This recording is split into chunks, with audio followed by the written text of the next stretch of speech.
కాస్తంత ఆలోచించాలి. ఏమో సంసోను గురించి చెప్తివి, ఆహాబు గురించి చెప్తివి, అబద్ధ బోధకులు అబద్ధ ప్రవక్తలని మొదలు పెడితే కదన్నయ్య ఏంటి మీ పరిస్థితి?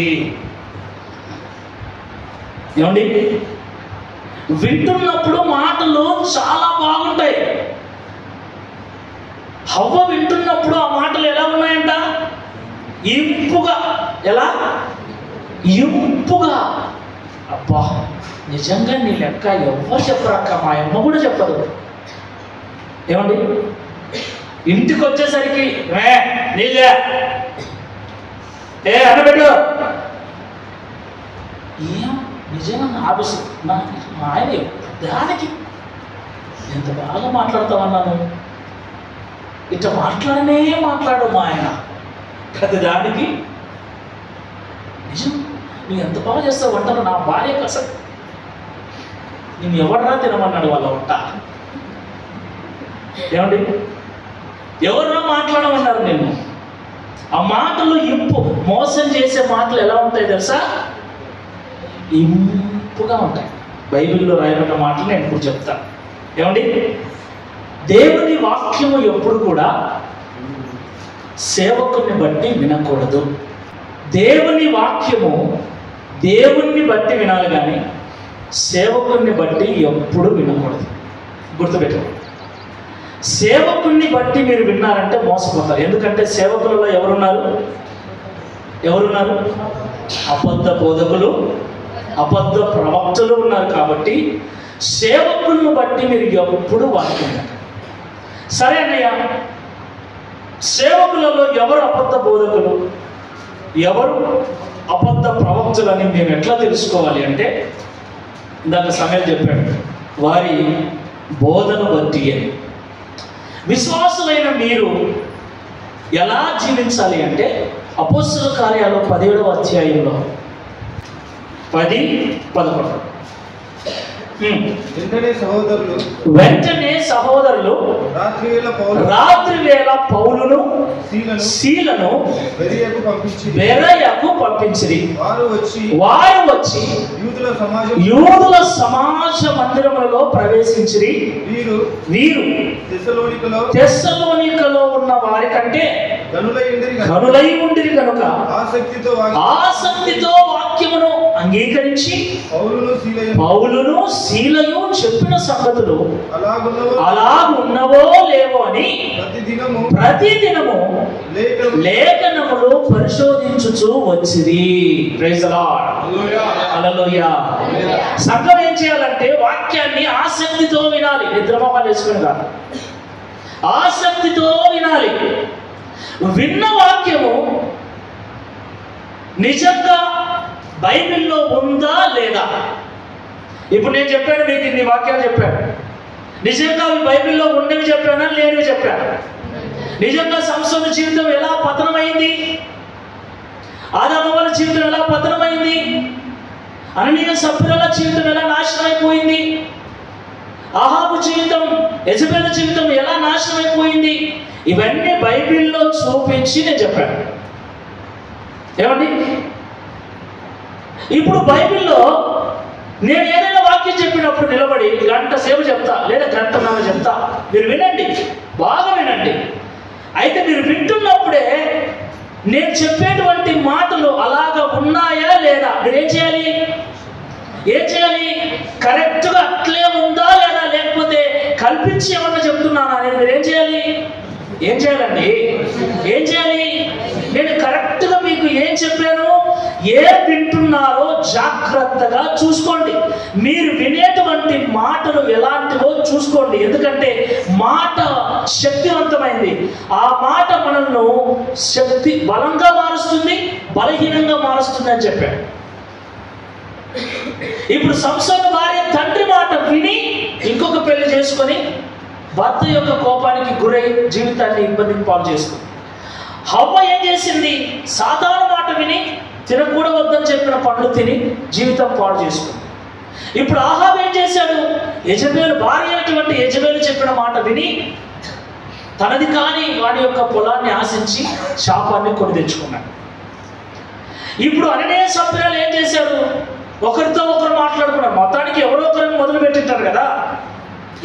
మీరిద్దరు కూర్చొని మాట్లాడుకునేటప్పుడు ఎవరో ఒకరు ఏంటివే, ఏం విషయాలు, ఏం కథ అని ఎవరో ఒకరేమో మొదలు పెట్టింటారు.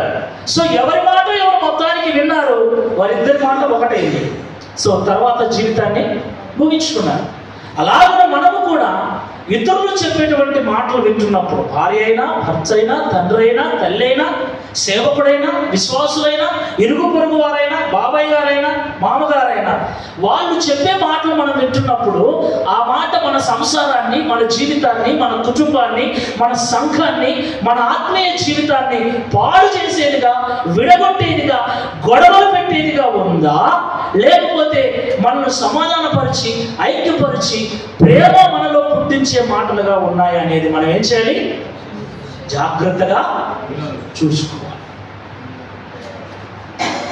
ఎవరి మాటలు పడితే వాళ్ళ మాటలు వింటే, ఏ మాటలు పడితే నా తల్లి అని, నా తండ్రి అని, ఈ మమకారాలు, ఈ ప్రేమల వల్లనే పాడు చేసుకుంటున్నాం జీవితాలు. ఎంతమంది భారతదేశంలో భర్తలకు దూరంగా ఉన్న భార్యలు, భార్యలకు దూరంగా ఉన్న భర్తలు ఎంతమంది ఉన్నారు? చాలా మంది ఉన్నారు. కుటుంబాలను విచ్ఛిన్నం చేసుకొని చాలా మంది సంఘాలకు దూరంగా బ్రతుకుతున్నారు, చాలా మంది దేవునికి దూరంగా బ్రతుకుతున్నారు. కాబట్టి వినే మాటలు, చెప్పుడు మాటలు వినే విషయంలో బీ కేర్ఫుల్గా ఉండాలి, జాగ్రత్తగా ఉండాలి. కొంచెం మిస్ అయినా ఈయన ఎప్పటి నుంచో ఉన్నాలే, 20 ఏళ్ళ నుంచి ఉన్నా అంటే అన్న గురించి మొత్తం నేను తెలిసింటాను, 20 ఏళ్ళ నుంచి ఉన్నా అంటే అన్న గురించి మొత్తం నేను తెలిసింటాను. కరెక్టే, కానీ నువ్వు వినేటప్పుడు కాస్త నువ్వు కూడా ఏం చేయాలి? Common sense. ఏంటది? కామన్ సెన్స్, ఇంగిత జ్ఞానాన్ని ఉపయోగించి ఇది కరెక్టా, ఇది కాదా. ఎందుకంటే ఆ మాటను వినటం వల్ల ప్రభావం పడుతుంది. ఒక వ్యక్తి గురించి నువ్వు విన్నప్పుడు ఆ వ్యక్తి మంచోడో చెడుడో నువ్వు నిర్ణయం తీసేసుకుంటావు. దేవుడి గురించి నేను చెబుతున్నాను, వింటున్నావు, నేను చెప్పే మాట నువ్వు వింటున్నప్పుడు దేవుడు ఎలాంటి వాడో నువ్వు ఒక కంక్లూజన్కి వచ్చేస్తావు. ఇప్పుడు నేను సంసోను గురించి చెప్తున్నా, సంసోను గురించి నువ్వు వింటున్నప్పుడు సంసోను ఎలాంటి వాడో నువ్వు ఒక కంక్లూజన్కి వచ్చేస్తావు, ఒక నిర్ణయానికి వచ్చేస్తావు. ఓ సంసోను ఇలాంటి వాడు, తిమోతన్న ఇలాంటి వాడు, రాసంకులు ఇలాంటి వాడు, కుమారమ్మ ఇలాంటిది, జరుషక్క ఇలాంటిది, సమయలు ఇలాంటి వాడు, సంసోను ఇలాంటి వాడు, హవ్వ ఇలాంటిది. ఒక నిర్ణయానికి మనం వచ్చేస్తాం. ఆ నిర్ణయం మంచిదైతే మంచిది, అది పనికిమాలేదైతే, అది చెడ్డ నిర్ణయం అయితే ఆ తర్వాత మీ మధ్యన సత్సంబంధము ఉండదు. కాబట్టి వినే విషయంలో దేవుడు జాగ్రత్తగా ఉండమని చెప్తున్నాడు. మీరేమి వినుచున్నారో జాగ్రత్తగా చూచుకోనండి, జాగ్రత్తగా చూచుకోనండి. ఇప్పుడు బెరయా సంఘంలో ఉన్న విశ్వాసులు ఎదుట సేవకుడు నిలబడ్డాడు, పౌలు నిలబడ్డాడు, అభిషేకం కలిగిన పౌలు, శీల నిలబడ్డాడు. బలంగా దేవుని వాక్యం గురించి ప్రకటిస్తుంటే వాళ్ళ మాటలు వినడానికి బాగున్నాయి కాబట్టి ఆసక్తిగా విన్నారు. విని వీళ్ళు చెప్పింది నిజమే అని ఒక కన్క్లూజన్కు రాలే. బైబిల్లో వీళ్ళు చెప్పింది ఉందా లేదా అని ఏం చేస్తున్నారు? లేఖనములను పరిశోధించుచూ ఉన్నారు. బైబిల్ చదవాలి. అందుకే సేవకుడు ఏది చెబితే అది. ఇప్పుడు ఎలా ఉన్నారంటే సేవకులు, ఏమండి, రోమపత్రిక 16వ అధ్యాయం 17-18 చదవండి. సేవకులు ఎలా ఉన్నారో తెలుస్తుంది. రోమపత్రిక 16వ అధ్యాయం 17-18. సహోదరులారా బాగా వినండి. రోమపత్రిక 16వ అధ్యాయం 17-18 వచనాలు. సహోదరులారా, మీరు నేర్చుకొనిన బోధకు వ్యతిరేకముగా భేదములను ఆటంకములను కలగజేయు వారిని కనిపెట్టి ఉండుడని మిమ్మును బతిమాలుకొనుచున్నాను. వారిలో నుండి తొలగిపోండి. అట్టి వారు మన ప్రభువైన క్రీస్తుకు కాక తమ కడుపునకే దాసులు. వారు ఇంపైన మాటల వలనను ఇచ్చకపు మాటల వలనను నిష్కపటుల మనస్సును అమాయకులండి. విశ్వాసులు అమాయకులు. చాలా మంది గొర్రెలు అంటారు మనల్ని. గొర్రె అమాయకమైన జీవి. కోపం రాదు గొర్రెకు. మెతక జీవి, సాధు జీవి, చాలా సున్నితమైనది. జలుబు చేసినా చచ్చిపోతాడు, అంత సున్నితమైనది. కాబట్టి దేవుడు కూడా మనల్ని గొర్రెలతో పోల్చాడు. నా గొర్రెలు నా స్వరము వినును, నేను గొర్రెలకు మంచి కాపరిని. యేసు ప్రభు మంచి కాపరే. అయితే సేవకులు చాలా మంది గొర్రెల కాపరులలాగా సంఘాల యొద్దకు వచ్చి వారికి బోధిస్తూ ఉన్నారు. ఎలాగంటే ఇచ్చకపు మాటలను. ఏ మాటలు? ఇచ్చకపు మాటలు, ఇంకా ఇంపైన మాట. ఏ మాటలు? ఇంపైన మాట. ఇంపైన మాటలు అంటే మీకు నచ్చే మాటలు. నీకేం నచ్చుతాయి? ఏం బలేనా? నువ్వు బీడి తాగుతున్నావు మానుకో అంటే ఈయన ఎప్పుడు నా బీడి మీద పడతాడే. పర్లేదు, దేవుడు కొన్నింటిని చూసి చూడకుండా, దేవుడికి తెలుసు మన బాధలన్నీ, దేవుడికి తెలుసు మన కష్టాలన్నీ, దేవుడికి తెలుసు మన మన యొక్క ఏంటి మన సమస్యలు. ఏ పరిస్థితుల్లో మనం తప్పు చేస్తున్నామో, ఏ పరిస్థితుల్లో మనం పాపం చేస్తున్నామో, ఏ పరిస్థితుల్లో మనం అబద్ధం ఆడుతున్నామో, ఏ పరిస్థితుల్లో మనం వ్యభిచారం చేస్తున్నామో తెలుసు. మన అక్కర్లన్నీ దేవుడికి తెలుసు. కాబట్టి అన్నాను అనుకో, అమ్మయ్యా అమ్మయ్యా. కాదు, నువ్వు ఇలాగే ఉండాలి. మందిరానికి వస్తే బైబిల్ చెప్తుంది, దేవుని మందిరమునకు వచ్చినప్పుడు నీ ప్రవర్తనను జాగ్రత్తగా చూసుకో. ఏమైందక్క నా ప్రవర్తనకు? ఏమక్క ఎట్టున్నామక్క? మనం బాగానే ఉన్నామే, మంచి సిరులు కట్టుకొని. ఏమండి? ఇచ్చకపు మాటలు. చూడండి, కొంతమంది పాపం గురించే చెప్పరు. అమ్మ 7 వారాలు రా తల్లి, 7 వారాలు వచ్చే చాలు నీకున్న రోగం అంతా పోతుంది. 7 వారాలు వచ్చేది. ఈ అట్టి పండ్లు ప్రార్థన చేసి ఇస్తున్నా, ఈ అట్టి పండ్లు నువ్వు ఒకటి మీ ఆయన ఒకటి తినరి వచ్చే సంవత్సరానికి పిల్లలు పోతారు. వచ్చే సంవత్సరానికి అట్టి పనులు ప్రార్థన చేసి ఇచ్చే పిల్లలు పుడతారు. 7 వారాలు మందిరానికి వస్తే నీకు మేలు జరుగుతుంది. ఎంత బాగున్నాయి ఈ మాటలు. ఒక్క వారం ఏమండి? నయమాన్తో చెప్పాడు ఎలీషా, 7 సార్లు నువ్వు మునిగితే నీ కుష్ఠవ్యాధి పోతాదని. ఫస్ట్ సారి మునిగిన తర్వాత ఏమనుకుంటాడు నయమాను? ఒకసారి, రెండోసారి, మూడోసారి, నాలుగోసారి, ఐదోసారి, ఆరోసారి, ఒక్కసారి. 7ఓసారి మునిగినా కూడా బాగా కాకపోతే, ఆడ బాగా అయింది కాబట్టి సరిపోయింది. బాగా కాకపోతే ఇప్పుడు అదే జరుగుతుంది. 7 వారాలు రా, 7 వారాలు వచ్చిన తర్వాత చూడు కథ. ఏం చూసేది? 7 వారాలు వస్తే నీకు నువ్వు మారిపోతావు, నీ జీవితం మారిపోతుంది. నీ ఇంట్లో డబ్బే డబ్బు. నేను ప్రార్థన చేసి ఇచ్చిన నోటు, 500 నోటు, 1000 రూపాయల నోటు, 100 నోటు, ఈ నోటు వాడకుండా నీ బీరువాలు పెట్టుకో. వాడుకోవకు, నువ్వు వాడుకోద్దు, బీరువాలు పెట్టుకో. నీ బీరువా నిండా డబ్బులే డబ్బులు. దేవుడు ప్రార్థన చేసి ఇచ్చాను. ఈ కుప్ప ఏంది? ఈ కర్చీపులన్నీ ప్రార్థన చేసినవి. మోకాళ్ళ కింద వేసుకొని ప్రార్థన చేసిన ఈ కర్చీపు కొన్ని నువ్వు మూతి దురుచుకుంటే, ఈ కర్చీపు నీ ఇంట్లో చాలు. ఇప్పుడు కొత్తగా అభిషేక సాపలు, ఈ సాపలు కూడా అభిషేకం పంపించేస్తున్నారు సేవకులు. ఇప్పుడు ఇది ప్రార్థన చేసిన సాప.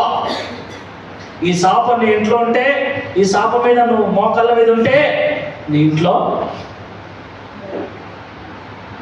ఎలా ఉన్నాయి మాటలు? భలే ఉన్నాయి కదా. ఒక్క సాప ఎంత మహా అయితే ఒక్క సాప 100. ఆడ 200 పెట్టినామంటాడు. ఏంటి మీ డబ్బాలు? ఇది అభిషేక తైలం. ఏమిది? ఏ తైలం? ఇది అభిషేక తైలం. ఈ తైలం నీ ఇంట్లో ఉంటే కడుపు నొప్పి, పట్టు నొప్పి వాళ్ళు అమ్ముతుంటారు చూడండి. బ్యాన్ పెట్టుకొని సిల్లేరు, మల్లేరు, పిల్లేరు, కల్లేరు ఏమండి? అంతే. ఇంత సుంచి పట్టి కింద పెట్టుకుంటే మొత్తం పోతాయట. అట్లా తయారయ్యాలి. ఇది అభిషేక తైలం. ఇంట్లో పెట్టుకుంటే అంతే, ఏ రోగం నీకు రాదు. వచ్చినా ఇది రుద్దితే పోతా. ఇవన్నీ ఏ మాటలు? చాలా ఉన్నాయి, ఇంకా రాసి పెట్టుకుని నేను. ఎందుకంటే నేను విండేటివన్నీ రాసి పెట్టుకున్నా. ఏమండి? ఇవి కొత్తవి. మొన్ననే చెప్పాడు మీకు. ఆయన ప్రార్థనలు రాసుకుంటే తెల్ల జుట్టు నల్లగా అవుతుంది. ప్రార్థన రాసుకుంటే పట్టుదల హల్లెలూయా వచ్చింది. ఒక తల్లి వచ్చింది, జుట్టు నీకు మూరుడు ఉందనుకో, కొత్తిమీర కట్టలేక జానడు. ప్రార్థన రాసుకుంటే బారెడైతుంది. సాక్ష్యాలు కూడా ఉన్నాయండి, మీకు తెలీదు. నేను ప్రార్థన రాసుకున్నాక అయ్యగారు నా జుట్టు అంతా నల్లగా అయిపోయింది అంటుంది ఒక ఆమె. హల్లెలూయా అంటున్నాడు ఆయన. ప్రార్థన రాసుకుంటే జుట్టు నల్లగైతుంది, ప్రార్థన రాసుకుంటే బట్టతల పోతుంది, ప్రార్థన రాసుకుంటే పొట్టు జుట్టు పొడవైతుంది, ప్రార్థన రాసుకుంటే పొట్టుకున్నాడు. హల్లెలూయా అంటాడు. అయిపోయాక ఇవన్నీ ఏమాటలండి? ఎంత బాగున్నాయి కదా. నేను ఒక్కసారైనా చెప్పినానట, ఒక్కసారన్నా ఏమండి, ఒక్కసారన్నా నేను ప్రార్థన చేసి ఆయన రాసుకో మొత్తం పోతాయి. నేను ఎప్పుడైనా చెప్పినానా? ఏమండి, ఏ బోధ మీరు ఏం వింటున్నారు? పరిగెత్తుతున్నారు. ఆడికి పోతే వచ్చిన మంది కంటే ఐప్యాడ్లే ఎక్కువ ఉంటాయి ఆడ. ఎందుకంటే వాళ్ళకల్లా సరిపోవాలి కదా. ఆయిల్ బాటిల్లే ఇన్ని ఉంటాయి. ఆయిల్ బాటిల్లకు ఒక స్టాలు, సాపలకు ఒక స్టాలు, కర్చీపులకు ఒక స్టాలు, వాటర్ బాటిళ్లకు ఒక స్టాలు, పెన్నులు. ప్రార్థన చేసిన పెన్నుతో పరీక్ష బాగా రాస్తారంట. ఏమండి, నాకడికి కూడా వచ్చారు మీరు. నాకు నవ్వు వచ్చేది, కానీ మిమ్మల్ని డిస్పాయింట్ చేయడం ఎందుకని చేస్తాడు. పెన్నులు తీసుకొచ్చి అన్న దీనికోసం ప్రార్థన చేయి, బాగా రాయాలి. ఏమండి, పెన్ను బాగుంటే రాచామా, బాగా చదివితే రాచామా? బాగా చదవండి. పెన్నులకు ఆల్ టికెట్ కూడా తీసుకొచ్చాను. ఆల్ టికెట్కు ప్రార్థన చేయి. ఏంటండి ఇదంతా ఎవరు నేర్పించినారు? ఈ బోధ ఏ బోధ? పరీక్షల ముందర ప్రార్థనలు పెడతారు. ఏమండి, పరీక్షల ముందరనే కూటాలు యవ్వనస్తులకు. ఎందుకు? పరీక్షల కొరకు ప్రిపరేషన్ ప్రార్థన. ఇచ్చకపు మాటలు ఇవన్నీ ఎవరిని మోసం చేయడానికి? అక్కడ రాయబడిన మాటలు నిష్కపటులైన మనుషులను, అమాయకపు విశ్వాసులను మోసం చేసే బోధకులు బయలుదేరి ఉన్నారు. ఎవరిగా నాకు ఏ కోపాలు లేవు, కానీ బైబిల్ చెప్పమంది నేను చెప్తున్నా. నేను జీవితకాలం అంతా ఇంతే ఉన్నా నాకు పెద్ద బాధ లేదు, వచ్చే బాధే లేదు. అర్థమవుతుందా? నాకు సంతోషం ఏంటంటే నేనంతా ఇస్తున్నా, నా విశ్వాసులే బాగున్నారని సంబరపడుతుంటాను నేను. హల్లెలూయా, హల్లెలూయా, హల్లెలూయా. విశ్వాసులు బాగున్నారు, నాకు అది చాలనుకుంటూ ఉంటా. మిమ్మల్ని గోల్మాల్ చేసి, మీకు మభ్యపెట్టి, మీకు చెప్పేటువంటి మాటలు అని ఉప్పించి తప్పించి, మిమ్మల్ని పొగిడి మీ దగ్గర నుంచి లాభము సంపాదించుకోవటం ఇంత పని. ఎంత పని? ఇంత పని. ఒక ఇద్దరు నిలబెట్టి సాక్ష్యం చెప్పించా సార్. ఎంతమంది మోసం అరే దొబ్బుతో పడిపోరా. నాకు ఒక సేవకుడు ఉండేవాడు, కొత్తగా దేవుళ్ళలోకి వచ్చినండి నేను. ఆయన ప్రార్థన చేస్తున్నాడు. మామూలుగా నాకు తెలిసింది ఏంటంటే కింద పడితే పట్టుకోవాలని నాకు తెలుసు. ప్రార్థన చేసేటప్పుడు ఏదైనా శోధన ఉంటే కింద పడతారు. అప్పుడు వాళ్ళు కింద పడితే దెబ్బ తగలకుండా పట్టుకోవాలన్నమాట. అది నాకు తెలుసు. నేను ఇట్లా రెండు చేతులు ఇట్లా పెట్టి ప్రార్థన చేస్తుంటే నేను ఆ వ్యక్తి ఇట్లున్నా, ఆ వ్యక్తి ఎట్లా జరిగితే అట్లా ఆయన ఇట్లా చేయబట్టుకొని వంచుతా ఉన్నాడు. నేను ఆడపడతానని పట్టుకోలేదు, పడితే కదా పట్టుకోవాలని చేతులు ఇట్లా పెట్టి ఇట్లా ఇట్లా ఇట్లా ఇట్లా ఇట్లా ఇట్లా తిరుగుతున్నా. ఆయన వల్లే నేను పట్టుకోలేను. కొద్దిసేపు ఉన్న తర్వాత ఆ ప్రార్థన చేసే సేవకున్నాడు, గదురుకున్నాడు. పక్కవా నువ్వు అన్నాడు. పక్కవాని నాకంటే ముందు సీనియర్ ఉంటాడు చూడండి. సీనియర్లకు అన్నీ తెలుసు అనమాట. ఈయన దొబ్బేది తెలుసు, ఆయన పడేది తెలుసు, పడకుంటే పట్టుకొని లాగేది తెలుసు. నువ్వు పక్కవా అని చెప్పేసి ఆయన పిలిపించే ఏం తప్ప నన్ను గదురుకున్నాడే అని నాకు నిజంగా బాధేసింది. ఆయన పోయిన తర్వాత నేను చూచే ఆయన తల మీద చేపెట్టి ఆయన భుజాల మీద చేపెట్టాడు. ఇట్లా భుజాలు రెడీగా ఇట్లా పట్టుకున్నాడు. ఆయన తల మీద ఇట్లా చేపెట్టాడు. ఆయన తలకాయ అట్ట దాప్పని ఎనికి కుదుతున్నాడు. ఇంకా నా అప్పని పడిపోతున్నారు. అరే నేను ఉన్నప్పుడు ఒకడు కూడా వల్లే నేను వాస్తవం చెప్తున్నా, అబద్ధాలు కాదు, నా జీవితంలో జరిగింది చెప్తున్నా. నాకు తెలియదన్నా అమ్మా ఆయన ప్రార్థన చేసి ఏం పడిపోతున్నారని. ఏమండి, ఎవరు పడిపోతారో తెలుసా మీకు? దయ్యం ఉన్నోడు పడిపోతారు. బైబిల్లో రాయబడిన మాట ఏం తెలుసా? యోహాను పరలోక రాజ్యం చూడడానికి వెళ్ళినప్పుడు పడిపోయిన పరలోక రాజ్యంలో పడిపోతే దేవుని దూత వచ్చి పడిపోయిన యోహాను తిరిగి నిలబెట్టాడు. హెజ్కేలు పడిపోతే దేవుడు నిలబెట్టాడు. పడిపోయిన దేవుడు నిలబెడతాడు, కానీ వీళ్ళు నిలబడుకొని ఉన్నామని పడబడుతున్నారు. ఇది సేవ. భ్రమ. మనుషులను ఏం చేస్తున్నారంటే, అమాయకపు గొర్రెలు కదా, గొర్రెలు గొర్రెలు గొర్రెలు అంటే నిజంగా గొర్రెలే, మనం కోప్పడాల్సింది ఏం లేదు. గొర్రెలు కాస్తంత ఆలోచన లేదా? వీడు ఏం చెప్తున్నాడు, ఏం చేస్తున్నాడు, ఏంట్రా బైబిల్లో ఏడదురా అట్టిపండు తింటే పిల్లలు పుట్టేది, అందరికీ అట్టిపండు పుట్టరా పిల్లలు? మళ్ళీ పేరు పెట్టి పిలిచాడు మరియమ్మ. ఆ మరియమ్మలే ఉండరు సంఘంలో. దేవుడు ఈరోజు నన్ను పేరు పెట్టి వచ్చాడు, ఆమె ఏడ్చి వచ్చి చెప్తాది ఇక్కడ. మరి అమ్మాని ఈరోజు దేవుడు పిలిచాడంటే ఆమె ఓడి ఏడ్చుకుంటూ వచ్చాలి. ఏమండి, మరి అమ్మలే ఉండరా? మీకు తెలుసా, నాకు 100 మంది ఫోన్లు చేస్తుంటారు. నేను ఒక బహిరంగ మీటింగ్ పెట్టాను అనుకో, ఆ మీటింగ్లకు వాళ్ళల్లో 10 మంది కూడా రారా. వాళ్ళ పేర్లలో నాకు తెలుసాయి కదా, కానీ వాళ్ళ పేర్లు ఎవరికి తెలియవు, మీకు తెలియవు. ఇప్పుడు నేను పిలిచినాను అనుకో, అబ్రహాం అని. ఇక్కడ అబ్రహాం ఉన్నాడా? కానీ అబ్రహాం పిడుగురాళ్ళలో ఉన్నాడు నాకు తెలుసు. ఆ పిడుగురాళ్ళలో ఉన్న అబ్రహాం మీటింగ్కి వచ్చినాడని అబ్రహాం మా సేవకుడు పేరు పెట్టి పిలిచప్ప అని మీరు 100 మందికి చెప్పుకోవాలా? అది పెద్ద విషయం కాదు. ఏమంటే దేవుడు ఎందుకు పిలిచాడు పేరు పెట్టి? ఎందుకు పిలిచాడు పేరు పెట్టి? ఏమండి, అంతమందిలో ఒకళ్ళ పేరు 2 పేర్లు అంతే. ఇలాంటి వాళ్ళు ఎక్కువైపోయారు. బైబిల్లో ప్రభు అంటున్నాడు, ఇంపైన మాటలు చెప్పి ఇచ్చకపు మాటలు చెప్పి అమాయకులైన విశ్వాసులను మోసం చేసే బోధకులు బయలుదేరి ఉన్నారు. ఏం పోతున్నారన్నా, ఏం జరుగుతుందన్నా? మా అంకుల్ ఫోన్ నాతో మాట్లాడేటప్పుడు మాయ సేవకుని కూడా అట్టా వాడుకో ప్రభువా అని నేను ప్రార్థన చేస్తానన్నా అంటాను. ఎట్ట వాడుకోనంటా? నన్ను ప్రార్థన చేస్తానన్నా, మా సేవకుని కూడా అట్టా వాడుకో ప్రభు. ఎట్టా?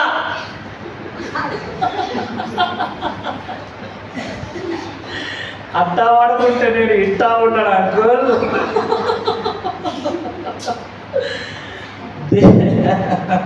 ఏమండి, అట్టా వాడుకోని నేను బలంగా ప్రార్థన చేస్తానన్నా. అవసరం లేదు. దేవుడు నన్ను ఏ పిలుపుతో పిలిచాడో అట్లే వాడుకోవాలి. Praise the lord. హల్లెలూయా. మీతో లాభము సంపాదించుకోవటానికి అక్కడ రాయబడిన మాట చూడండి, వాళ్ళ గురించి ఏం చెప్తున్నారు చూడండి. వాళ్ళు క్రీస్తుకు కాక, చదవండి ఆ మాట 18వ వచనం, అట్టివారు మన ప్రభు అయిన క్రీస్తుకు కాక ఎవరికి దాసులంట? ఇవి చెప్పే వాళ్ళు క్రీస్తుకు దాసులు కాదు. ఈ మాటలు ఇప్పుడు నేను చెప్పిన ఒక లిస్ట్ ఏంటి? వారాల ప్రార్థన, అట్టిమల్ల ప్రార్థన, కచ్చిపు ప్రార్థన, సాపల ప్రార్థన, ఆయిల్ ప్రార్థన, డబ్బుల ప్రార్థన, తెల్ల చుట్టూ ప్రార్థన, పొట్టి ప్రార్థన, ఇవన్నీ ఏడన్నా ఉన్నాయి బైబిల్లో. ఎలీషాకు బట్టతల. ఎలీషాకు బట్టతలనా?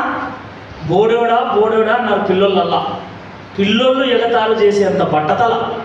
ఆయన ప్రార్థన చేస్తే ఎన్ని అద్భుతాలు జరిగాయి. చనిపోయిన వాళ్ళు లేచారా లేదా?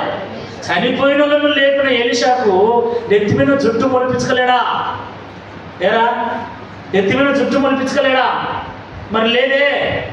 పోయిన బట్టతల అనేందుకు కోపం వచ్చింది ఆయనకు. చెప్పించినాడు పిల్లలని. ఏమండి నీకు బాధ బట్టతలు ఉంటే? ఇప్పుడు బట్టతల మీద బొచ్చు మొలిపించుకొని ఏం చేయగలవు? ఏమండి, ఏ ప్రార్థన చేయాలరా నువ్వు? ఏ వాక్యం చెప్పాలి? ప్రజలకు దేని గురించి నువ్వు వివరించాలి? నిన్ను వెంబడిస్తున్నారే గొర్రెల్లాగా, నీ వెంట పడుతున్నారే, వాళ్ళను క్రీస్తు దగ్గరికి నడిపించకుండా నీ కడుపు పూడ్చుకోవడానికి నీ కడుపే నీకు దేవుడు. బైబిల్లో రాయబడింది, వాళ్ళ కడుపే వాళ్ళ దేవుడు. వాళ్ళు దేవునికి దాసులు కాదు, వాళ్ళ కడుపుకు వాళ్ళ దాసులు. అలాంటి వాళ్ళ నోటనే ఇలాంటి మాటలు వస్తాయి. ఆడ మీటింగ్ పెట్టు, ఆయన వచ్చినట్లే, ఆయన వచ్చినట్టు ఏమన్నా కానీ ఈరోజు రాత్రి పోవాల్సిందే ఆడి. పోయి నాకు కొన్ని రాని, అంతకుమించి ఏముండదా? ఏముంటుంది? ఏముండదు. జీవితాన్ని మార్చుకునే బోధ, బైబిల్లో రాయబడిన మాటలను ఇవన్నీ నమ్ముతున్నావంటే ఏమి లేనివని నువ్వు ఇందాక చదువుకున్నావు సామెతలు 14:15లో. బుద్ధి లేనివాడే ఈ మాటలల్లో నమ్మి వెళ్తాడు. బుద్ధిన్నోడైతే ఏంద్రా, ఎప్పుడు లేనిది ఏంద్రా ఇది, ఆది అపోస్తుల కాలం నుండి లేనిది ఇది ఏంట్రా, ఈ మాటలేంటి, ఈ ప్రవచనాలేంటి, ఈ బోధలేంటి, ఎప్పుడు లేనివి ఇప్పుడేంట్రా, ఈ భాషలేంటి, ఏంట్రా ఇదంతా అని కాస్తంత బుర్ర పెట్టి ఆలోచిస్తాడా? ఆలోచించడా? మరి మా సేవకుడు ఎంతో భాషలే మాట్లాడు, మా సేవకుడు ఎప్పుడు ఒక్కసారి కూడా పేరు పెట్టి పిలిచాడు. మనం అందరం దేవునికి తెలుసు. ఆమేన్, హల్లెలూయా. పుట్టించిన వాడు ఆయన, మన పేర్లు ఆయనకు తెలుసు, జీవ గ్రంథంలో రాయబడి ఉన్నాయి. మళ్ళీ ఆయన పిలవాల్సిన అవసరం ఏమొచ్చింది? మన జీవితం మార్చుకొని ముందుకు వెళ్తే అది చాలు. ఇలాంటి మాటలన్నీ వింటున్నారు, పరిగెత్తుతున్నారంటే వీళ్ళు తెలివిలేనోళ్ళు. బైబిల్లో అలాంటి వాళ్ళు ఎప్పుడన్నా మీతో మాట్లాడతారు, రాయే అంటే పోయే బుద్ధి లేదనా అని. ఏది అక్క మాట అంటావు? అవునే, అట్లాంటి మాటలల్లో ఇనతోళ్ళందరూ బుద్ధి లేని వాళ్ళని బైబిల్లో సామెతల గ్రంథం 14:15 ఉంది, చదువు అని. బుద్ధి లేని వాళ్ళే ప్రతి మాట నమ్ముతారని రాయబడి ఉంది. బుద్ధి కలిగిన వాడు ఏం చేస్తాడు? ఇది సత్యమా కాదా అని ఆలోచన చేసి అడుగులు వేస్తాడు. ప్రైజ్ ది లార్డ్, హల్లెలూయా, హల్లెలూయా. ఎఫెసీ పత్రిక 4:14 చదువుదాం. ఈ మాట చదువుకుని ముందుకు వెళ్దాం. ఎఫెసీ పత్రిక 4:14.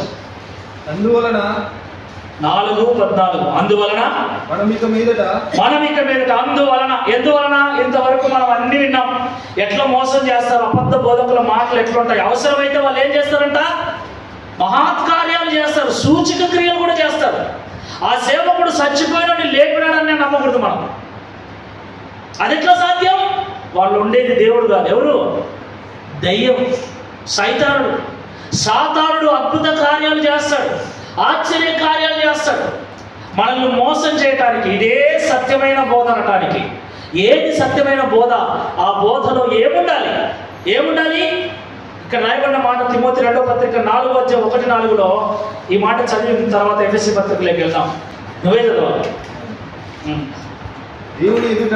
దేవుని ఎదుటను సజీవులకును మృతులకును తీర్పు తీర్చు క్రీస్తు యేసు ఎదుటను ఆయన ప్రత్యక్షత తోడు, ఆయన రాజ్యము తోడు. Praise the Lord. నేను ఆనబెట్టి, ఆనంటే ఏంటయ్యా? ప్రమాణం. ఆనబెట్టి చెబుతున్నా. ఆన అంటే అంతే, నానంటే ఆనే. ఆనబెట్టి చెప్తున్నా. ఎవరితోడు చెప్తున్నాడు? ఎవరితోడు?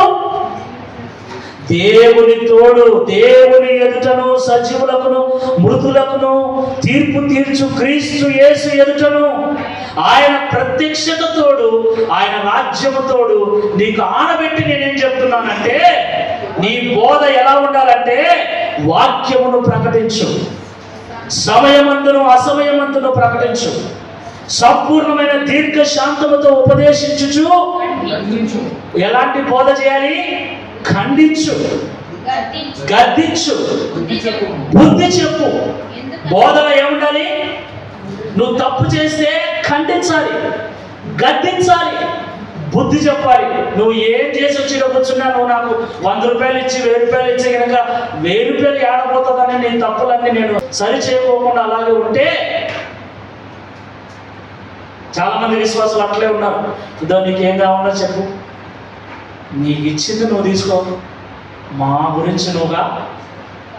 ఎక్కువ పెద్ద పెద్ద సంఘాలు ఇట్లే జరుగుతుంటారు.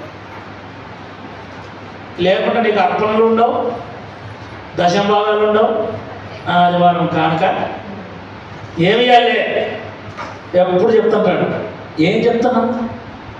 జీవితాన్ని మార్చుకోమని చెప్తున్నాం, బ్రతుకు దిద్దుకోమని చెప్తున్నాం. అది మంచిదే కాదా? ఇవేం చెప్పకుండా నీ రోగాలు పోవాలంటే 7 వారాలు రా, నీ అప్పులు తీరాలంటే 7 వారాలు రా, నీ గడ్డలు కరగాలంటే 7 వారాలు రా, నీ కడుపు పండాలంటే 7 వారాలు రా. ఇట్లా చెప్తే ఇంకా ఎన్ని వారాలు పోయినా ఇదే. వాళ్ళ దగ్గర కోరిక ఇంకొక 10 మందిని నేను రెడీగా పెట్టుకుంటాడు. వాళ్ళు యాడ్ నుంచి వచ్చింటారు.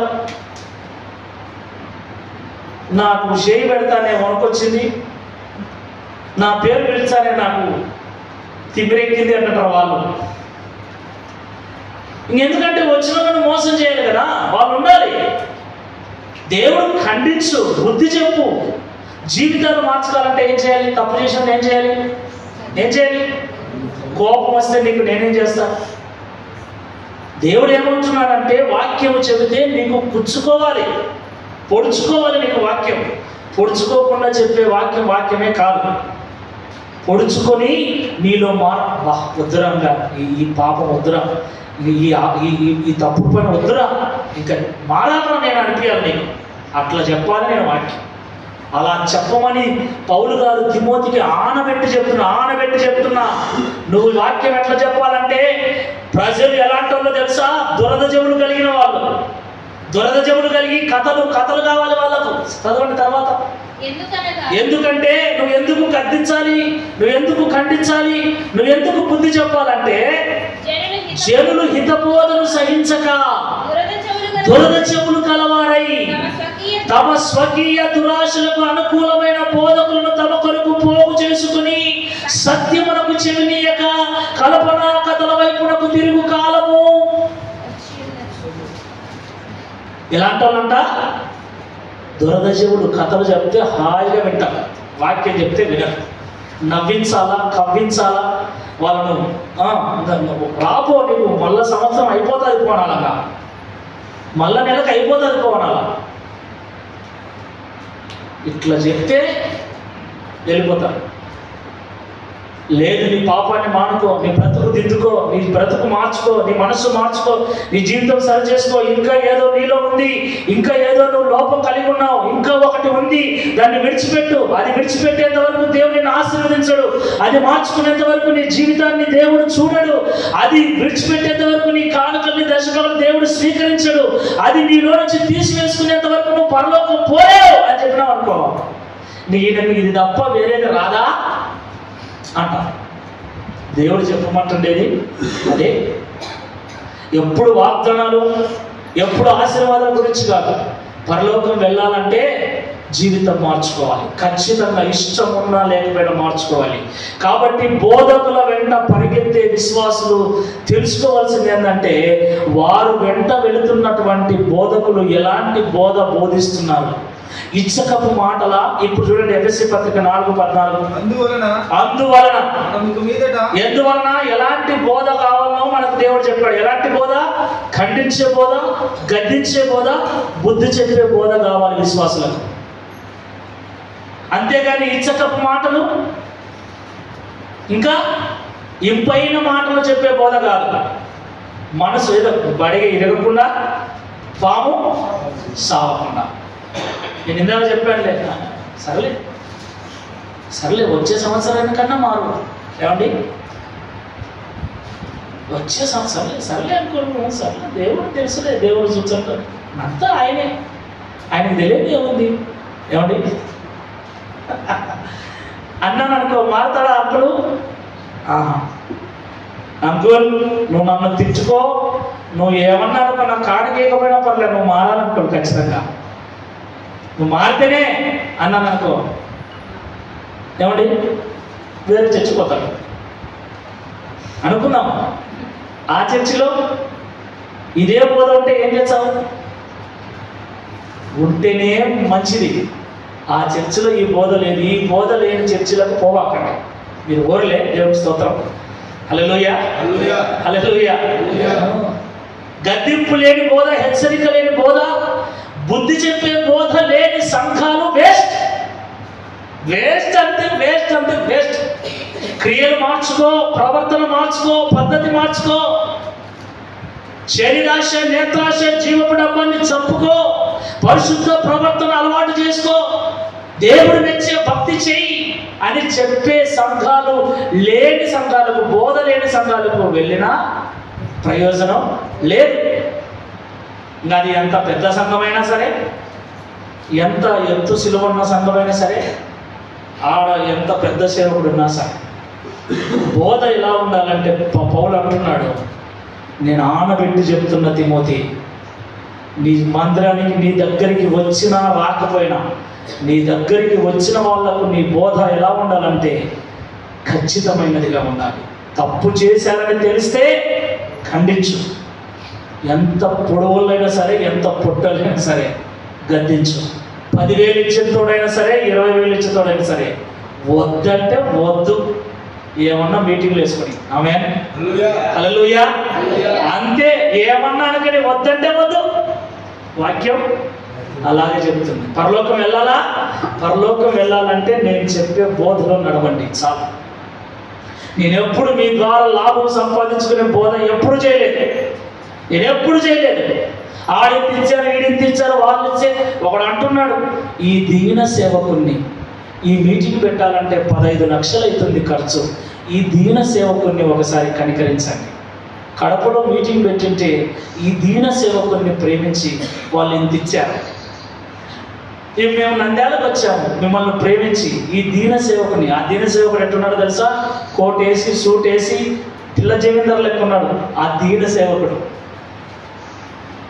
ఏమండి, ఈ దీన సేవకుడిని మీరు ఒకసారి గుర్తించి 15 లక్షలు అవుతుంది. ఎవరు చెప్పినా నేను 15 లక్షలు పెట్టి మీటింగ్ పెట్టాను. ఏం సంఘాలు లేవా ఇక్కడ? సేవకులు లేరా? సువార్త లేదా? నేను ఎవరు హైదరాబాద్ నుంచి వచ్చి పెట్టమనింది. మళ్ళీ 15 లక్షలు అయింది ఈ దీన సేవకుడిని అన్న. 15 లక్షలు ఖర్చు పెట్టి మీటింగ్ పెట్టుతాడు దీన సేవకుడు అన్న. పెట్రోల్కి ఉన్నది నాకు ఒకసారి బండిలో అది పెట్రోల్ చూపించేది టింగ్ టింగ్ టింగ్ అంటున్నది. ప్రభా గోవిందపల్లికి పోయేదాక, పెట్రోల్ బంక్ కాడికి పోయేదాక ఆగని అక్కడికి ప్రార్థన చేసుకుంటూ వచ్చల్లా. ఎప్పుడు అయిపోతుందో తెలియదు. పెట్రోల్ బంక్ పోయేదాకా ఆగనీయాక ప్రభా. బండి ఎక్కుతానే నా భార్య అంటది, ఏమండి పెట్రోల్ ఉందా? ఈరోజు నా బిడ్డ అంటుంది, నానా పెట్రోల్ ఉందా? ఎందుకంటే చూసింది అది ఇంటి అంటుంది. ఎవరు దీన సేవకులు అండి?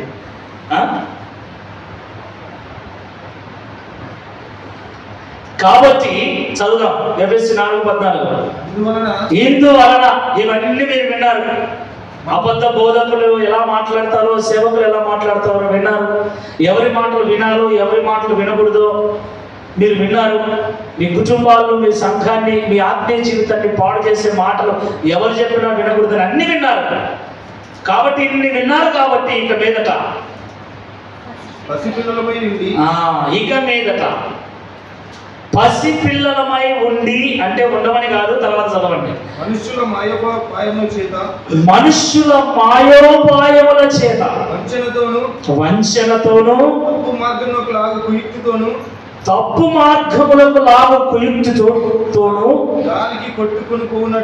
గాలికి కొట్టుకొని పోవునట్లు కల్పింపబడిన ప్రతి ఉపదేశమునకు ఇటు అటు కొట్టుకొని పోవు అలల చేత ఎగురగొట్టబడిన వారమైనట్టుండగా ప్రేమ కలిగి సత్యము చెప్పుచు క్రీస్తు వలె ఉండుటకు మనం అన్ని విషయములలో ఎదుగుదము. Praise the lord. ఫైనల్గా దేవుడు ఏం చెప్తున్నాడంటే, చిన్న పిల్లలలాగా ఉండకాకండి. చిన్నపిల్లలు ఏం చెప్పినా ఒరే తిట్టురా అంటే, ఒరే తన్ని రాపోరా అంటే, ఒరే అగ్గిపుల్ల గీరంటే, చిన్నపిల్లలకు చెప్పిన మాట అది ఏంటో తెలియదు. కాబట్టి ఏం చెప్పినా వింటారు. మనం చిన్నపిల్లలమా? మీసాలు గడ్డాలు పొడిసి, ఏమండి తెల్లెంటికలు వచ్చి, పట్టతలను వచ్చి పెద్దోళ్ళం కదా.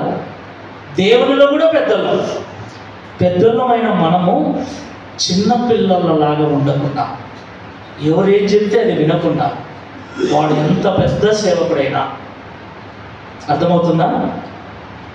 సేవకుడు కాదు ముఖ్యం, బైబిల్ ముఖ్యం. దేవుణ్ణి బట్టి మీరు వాక్యం వినండి, సేవకుడిని బట్టి ఎప్పుడు వినకండి.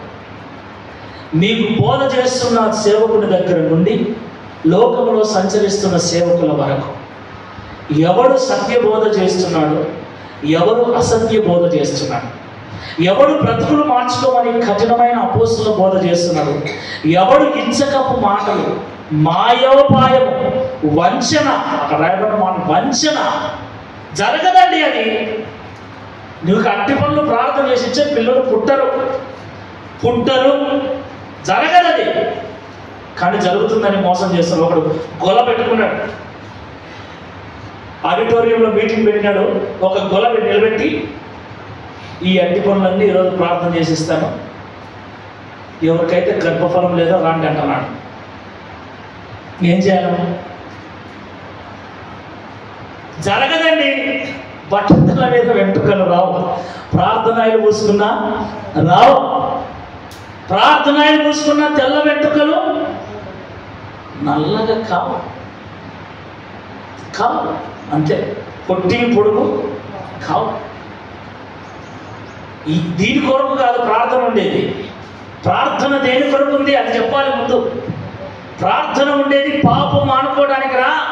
కాబట్టి ప్రతిరోజు మీరు ప్రార్థన చేసుకోండి పరిశుద్ధంగా జీవించడానికని ప్రార్థనకున్న విలువనే తీసేస్తున్నారు.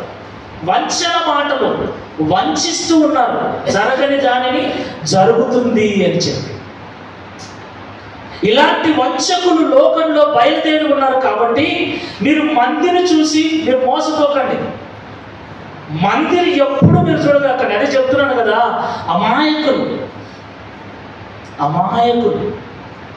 అమాయకులను మోసం చేయటమే వీళ్ళ పని. వీళ్ళు దేనికి దాసులు అంటే దేవునికి కాదు, కడుపుకి. వాళ్ళ కడుపుకు వాళ్ళు దాసులు, వాళ్ళ కడుపే వాళ్ళ దేవుడు. కడుపు నింపుకోవాలా, ఈడబెట్టి ఆడబెట్టి సర్కస్లలో వచ్చాను పిల్లప్పుడు, గీతా సర్కస్. మరి కొంతమంది ఒక ముంగీసను ఒక కోతిని ఒక ముంగీసను ఒక పామును పట్టుకొని ఊళ్ళో కూడా తిరుగుతుంటారు వాళ్ళు.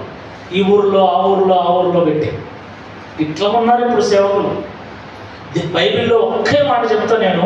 కొరింథీ పత్రికలో పౌలు అంటాడు చూడండి, మీరు నిజంగా ఒక సేవకుని గురించి వాడు వాక్యానికి లోబడి ఉన్నాడు అంటే మీకు అర్థమవుతుంది ఈ మాట చదివితే. కొరింథీ 2వ పత్రిక 10వ అధ్యాయం 14 నుండి చదువుదామా?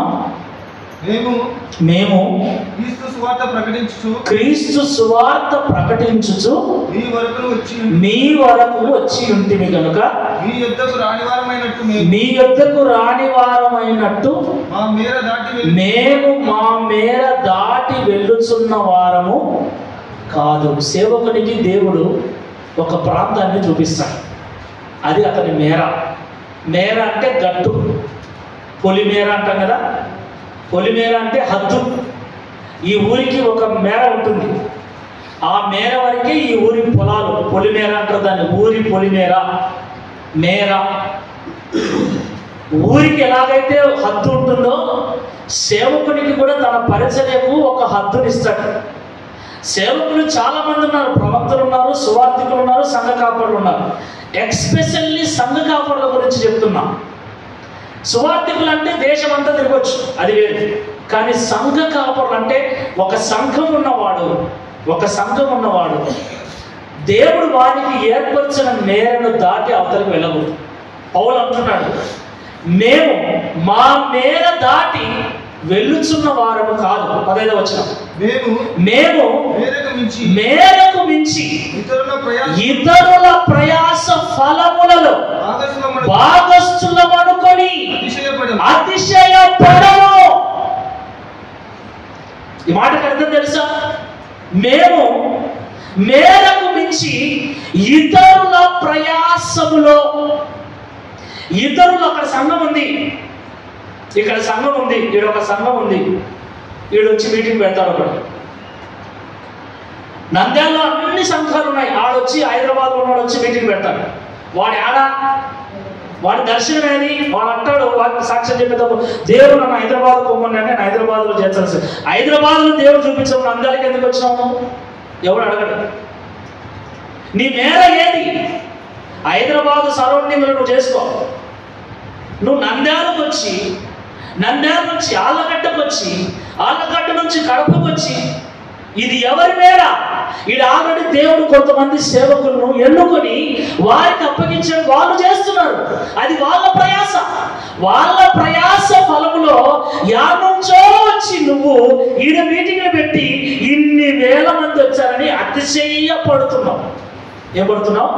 అది అంటున్నాడు పౌలు, అంటున్నాడు మేము మేరకు మించి ఇతరుల ప్రయాస ఫలములలో భాగస్థులం అనుకొని అతిశయపడము. నేను అలాంటి కాదు. దేవుడు నాకు ఎక్కడ దర్శనం ఇచ్చాడో అక్కడే నేను ప్రయాస. అది వేరే వారి పొలంలోకి వెళ్ళి నువ్వు మీటింగ్ పెట్టి సువార్త చెప్పి ఇన్ని వేల మంది వచ్చారు, ఈ దీన సేవకుడిని కరుణించండి అంటాం. మళ్ళా ఏమండి అర్థం చేసుకోండి. ఈ దీన సేవకుడు నువ్వు ఏడా దేవుడు నీకు ఏడా చూపించినాడు? ప్రతి సేవకు సాక్ష్యం ఇదే చెప్తాడు. దేవుడు నన్ను ఆళ్ళగడ్డకు పొమ్మన్నాడు, ఆళ్ళగడ్డలో సేవ చేయమని. మరి ఆళ్ళగడ్డలో సేవ చేయమన్నప్పుడు నువ్వు గోయిటిమల్లకు వచ్చి ఎందుకు మీటింగ్ పెడతావు? ఎన్నిసార్లు పొమ్మంటాడు? నేను ఈడ సేవకులు లేరా? అర్థమవుతుందా నేను చెప్పేది? దేవుడు ఇచ్చిన మేర అక్కడ రాయబడిన మాట చూడండి, మీ విశ్వాసము అభివృద్ధి అయిన కొలది మాకు అనుగ్రహింపబడిన మేరలకు లోపలనే సువార్త మరి విశేషముగా వ్యాపింపజేయచ్చు.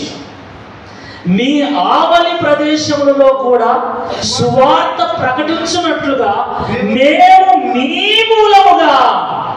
నిన్ను ఎవడైనా వచ్చి పిలిస్తే అయ్యా మా ఊర్లో వచ్చి మీటింగ్ పెట్టమని, అప్పుడు నువ్వు పెట్టాలి. అర్థమైందా? నిన్ను ఎవరు నేను ఉన్నానండి అన్నా, నువ్వు వాక్యం బాగా చెబుతున్నావు అన్నా, మా ఊర్లో వచ్చి మీటింగ్ పెట్టన్నా అంటే నేను వెళ్ళి వాళ్ళ ఊర్లో మీటింగ్ పెట్టాలి. అది అక్కడ రాయబడిన మాట. మా మేరలో మేము సువార్త చేసుకుంటూ మీ వలన మేము మీ మూలముగా ఘనపరచుమని నిరీక్షించుచున్నామే. కానీ మీరు పిలిస్తే వచ్చి వాక్యం చెప్పాలనుకుంటున్నామే. ఎందుకన్నా నువ్వు యా ఊరికి పోవు వాక్యం చెప్పడానికి? ఎక్కడ పోవు? చాలా మంది సేవకులు చెప్తున్నారు, పొద్దున్న లేచి బైబిల్ సంచి తగిలించుకొని. ఒక సేవకుడు ఉన్నాడు, బాగా పరిచయం ఉన్న సేవకుడు. ఎవరు పిలిచకపోయినా పర్లేదు, అతని టార్గెట్ ఏంటంటే 4 ఈ 12 ఇళ్లను నెలలో దర్శించాలి, ప్రతి నెల దర్శించాలా. ఏం చేయాలా? వాళ్ళు పిలిచారు. ఎందుకంటే వాళ్ళు ఆల్రెడీ వేరే సంఘాలలో విశ్వాసులుగా ఉంటారు కాబట్టి వాళ్ళు పిలిచారు. కాబట్టి ఈయన ఏం చేస్తాడంటే ఒకరోజు నిర్ణయించుకుంటాడు, చక్కగా వాళ్ళ ఇంట్లోకి పోతాడు. అన్న వందనాలన్నా, ఏం నా ఇంట్లో వచ్చినావు? పిలిచనులు కాబట్టి ఏం నా ఇంట్లో వచ్చినావు అంటే, పలాని పని ఉందమ్మా, ఆ పని చూసుకుని వచ్చి పోతూ కొంచెం మీ ఇంట్లోకి మిమ్మల్ని దర్శించి పోదామని వచ్చినా అంటాడు. ప్రార్థన చేస్తాడు, 5వ 10వ కానుక పెడతారు, ఒక ఇంటికి పోతారు. వాళ్ళు కూడా పిలిచలే. వాళ్ళు ఏమంటారు? ఏం నా ఇంట్లో వచ్చినామంటే, పలానా ఇంట్లో ప్రార్థన చేయడానికి వచ్చినామా, పోతూ మిమ్మల్ని దర్శిద్దామని. ప్రతి నెల ఇదే తంతు. నేనేందంటే పిలిస్తే కానీ పోను. ఏ బ్రదర్ అంటే, అన్నా నన్ను పిలిస్తేనే నేను వెళ్తా, లేకుంటే వెళ్ళను. మీ ఇళ్ళలోకి వస్తున్నానా? మీ ఇళ్ళలోకే రాను నేను, మీరు పిలిచేదాకా. మా ఇంట్లోకి వచ్చి ప్రార్థన చేయమంటేనే నేను వస్తాను. మీరు ఎప్పుడు అంటారంటే, సంవత్సరానికి ఒకసారి క్రిస్మస్ పండుగకు రా, అంతవరకు మా గడప దొక్కాలి.